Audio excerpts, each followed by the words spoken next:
Hey there, Singaporean investors. If you're keenly interested in Keppel DC REIT, SGX, HBU, and wondering whether to buy more, hold, or even sell, right now, you're in the right place.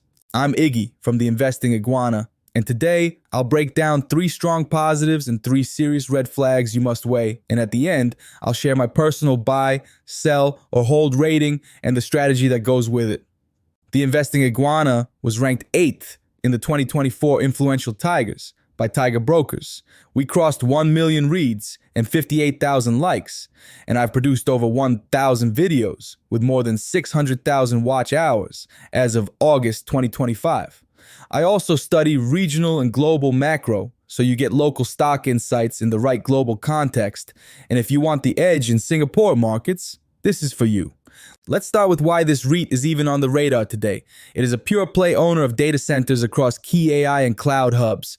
And in the first half of 2025, it delivered strong operational momentum, with revenue up by roughly a third year on year, net property income rising faster, and distribution per unit growing to 5.133 cents for 1H25, supported by an average positive rental reversion of about 51% from major renewals.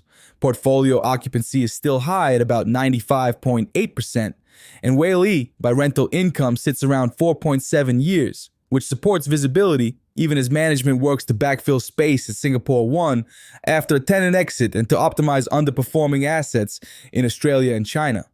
Good point number 1 is pricing power in AI hubs, because Keppel DC REIT owns and operates in supply-tight markets where data center space is scarce, power is constrained, and demand from hyperscalers and cloud providers is rising fast.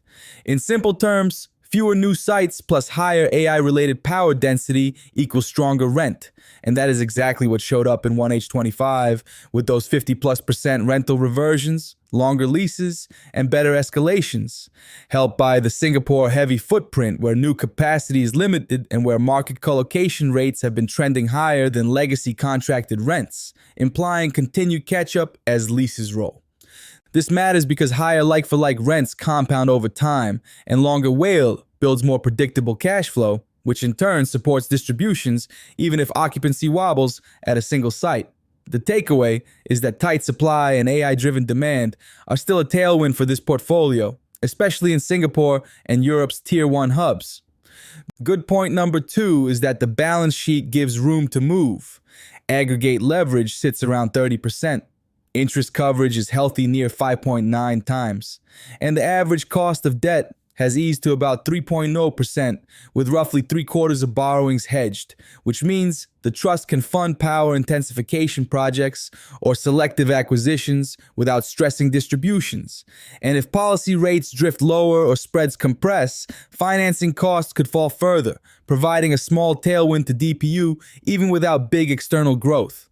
A strong balance sheet also buys time and choice. Management completed 25 refinancing early, spread maturities across currencies, and retained ample undrawn facilities, which reduces the chance of forced equity raises at weak prices and allows the team to be more opportunistic when high-quality assets in Japan, South Korea, or Europe are available at reasonable cap rates. Good point number 3 is execution on mix and margins. The trust has grown revenue while protecting high net property income margins in the mid-80s, driven by mix shift toward higher margin colocation and operational upgrades like power densification. And when a REIT can pull more cash flow out of the same footprint rather than only relying on acquisitions, that signals capable asset management and supports more durable distributions through the cycle. Beyond that, management has shown it will prune lower yielding or non-core assets, like earlier divestments in Germany, and recycle capital into higher return hyperscale sites, which strengthens long-run earnings quality and keeps the portfolio aligned to the enterprise and hyperscale demand sweet spot. Now, for the 3 serious red flags you must watch before you make any decision, because good operating prints can mask structural issues that bite later. The first big concern is the tenure overhang on key Singapore assets. Since a large chunk of value sits on government land leases with finite remaining life, and the flagship editions, Singapore 7 and 8, carried roughly 15.5 years of tenure at acquisition. Extending tenure improves sustainability, but it is not free.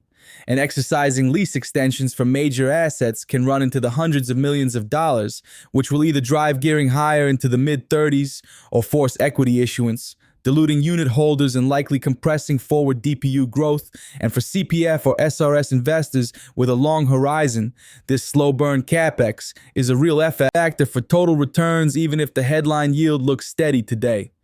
The second red flag is tenant concentration risk. Large hyperscale customers are strong credits, but they also have bargaining power and can negotiate aggressively on renewals or build their own facilities. So a single non-renewal, dispute, or delayed payment can dent DPU more than you expect. We have already seen how issues at single assets can shave off distribution. And while the portfolio is diversified by country, the rental roll is not evenly spread by customer, making it essential to track the top tenant exposure, the renewal calendar into 2026 to 2027, and any signals that a big customer plans to consolidate or move workloads elsewhere. The third red flag is valuation versus long-term fundamentals because units trade at a premium to book and the yield, annualized at around the mid 4% handle based on 1H25 DPU, is not high against the local REIT universe or longer tenor Singapore government securities, which means the market is paying up for growth. That is fine while rental reversions in Singapore stay extraordinary. But if that pace normalizes and growth slows, yields must rise or price to book compresses. And for income first CPF SRS portfolios, the margin of safety feels thin at current multiples, unless we see clear tenure clarity and a broader spread of customer risk. To put the pieces together, we have seen the positives: pricing power in AI hubs, a prudent balance sheet with cheap debt, and steady operating execution. And we have flagged the negatives: land tenure costs that can lift leverage or dilute, top tenant concentration that can impact DPU, and a premium valuation with a modest yield. My rating is a hold, and the reason is simple. The business quality is high and near-term execution is solid, but structural issues and valuation cap upside for income-focused investors right now. So risk-reward looks balanced rather than compelling. Here's the strategy I would use in practice. If you already hold, keep the position small to medium relative to your REIT sleeve, and reinvest distributions only if two things improve. First, tenure clarity at reasonable cost on the key Singapore assets. And second, a healthier tenant mix that lowers top tenant contribution. Otherwise, collect DPU and monitor the thesis rather than add. If you are looking to buy fresh, be patient and use an entry band around $2 to $2.10, or wait for clear news that the lease extensions for Singapore 7 and 8 are secured at manageable cost and that interest coverage remains around the 5x, 6x range after any debt draw. That would reduce both structural and financial risk and give you a better margin of safety. Over the next 1 to 2 quarters, focus on 4 things: Singapore lease extension decisions and payment timing, top tenant renewal signals and pricing outcomes at the biggest Singapore sites, portfolio occupancy holding above 96% with backfill progress at SGP1 and improvement in Australia's Gore Hill, and the funding mix for any new deals. Because an equity-heavy approach at today's PB would dilute returns, while a debt-heavy approach would lift gearing toward the mid-30s, which is still fine, but narrows flexibility.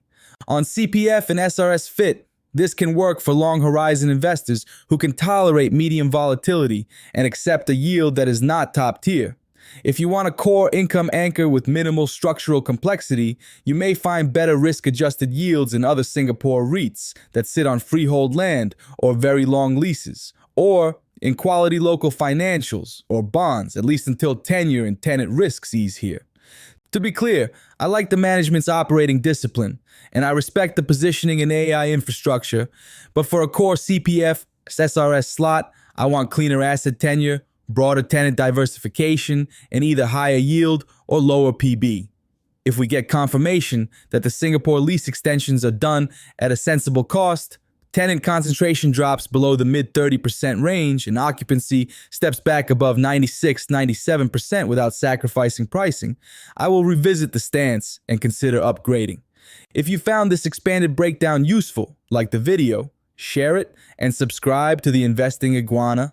Premium members get early access to deep dives, model updates, and urgent alerts, often a full week early, so you can act before the crowd.